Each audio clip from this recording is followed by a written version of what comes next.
Welcome to Costa del Golfo Airbnb and Costa del Golfo Sunset Cafe. Today we are documenting the progress on the platform.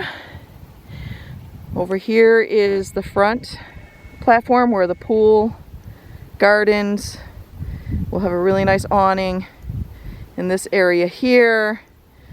This platform will be for the houses, the earth bag houses and studio, and the back end here will be the Sunset Cafe.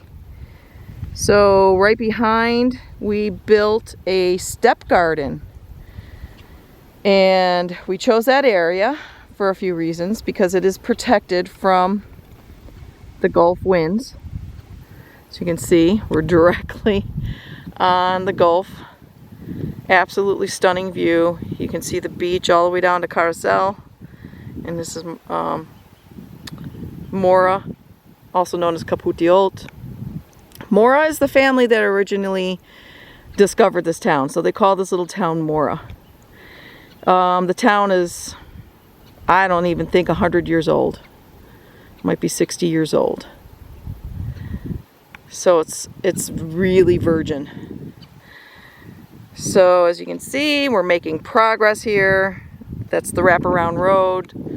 So we go up and around and down the hill. So thanks for tuning in. Please like and subscribe. Please find us on Facebook. Please put your name on our mailing list, and we look forward to hosting you.